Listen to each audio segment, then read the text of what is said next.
Well, last March, one of the great living sociologists in America, Charles Murray, went to Middlebury College in Vermont to deliver a lecture on America's growing class divide and the decline of the American working class. It's an important topic. He's covered it in a couple of books. And of course, the phenomenon has turned out to explain a lot about the rise of Donald Trump and many other political tremors shaping this country over the last decade. Murray is an important figure, that's not an overstatement. But instead of listening to any of this, the students rioted, attempted to block Murray's car, even hospitalized a professor who was escorting him out. Charles Murray has not appeared on television since that incident. He is here now. The man at the center of it all, Charles Murray, joins us tonight. Charles Murray, thanks a lot for coming on. My pleasure. So I guess what I was struck by was you've written a couple of books, one book in particular that was controversial 20 years ago, 28 years ago. And when you wrote it, people, the left, freaked out, but they read the book and they responded to what was in it. They didn't like it. Some of them did. Some of them did. Yeah. At least they pretended to. When you went to Middlebury, I didn't get the sense that anybody in the crowd had read anything you'd ever written. No, and some of them bragged about it. And by some of them, I mean faculty members. The faculty member who was leading the charge against me appearing there said, no, he'd never read a word I'd written, but he still knew I was a bad guy. How did it unfold? We've played this video a number of times. This incident kind of sums up a lot that's wrong with the country right now, I think. But you were there. What was that like? Well, I expected, because I'd been briefed by the people at Middlebury that the protests would occur. What we didn't know was whether they were going to keep it up forever. Yes. And my initial thought was, hell, I'll stand up here all night if I have to wait them out.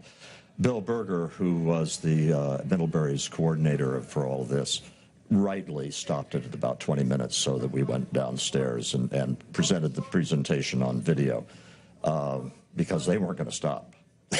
They were going to go on all night. And what were they saying? What was their claim against They had lots of different chants, and none of them were very memorable.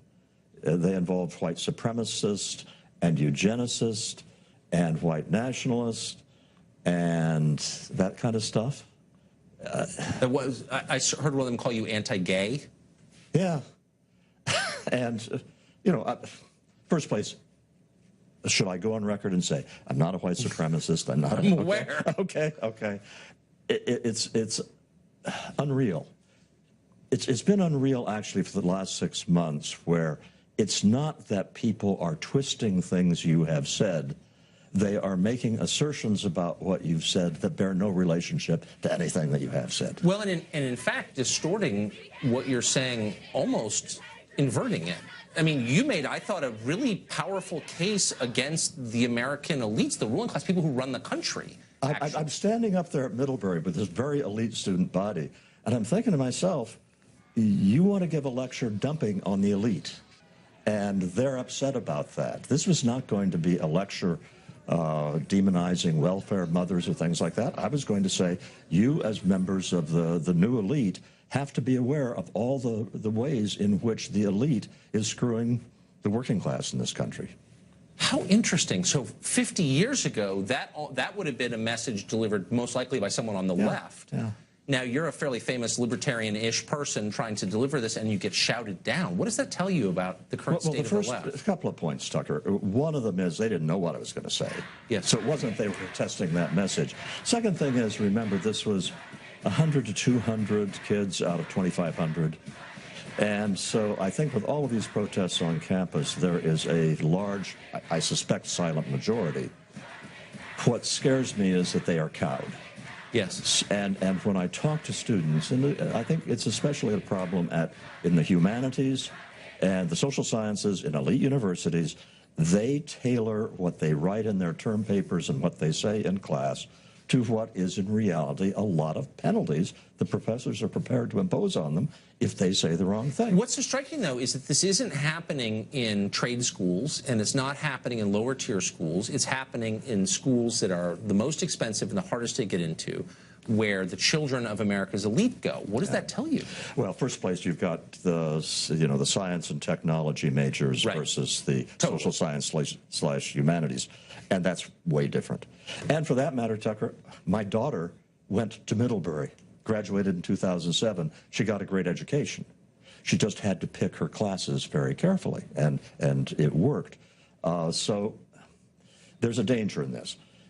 What happened in Middlebury is not necessarily a nationwide problem.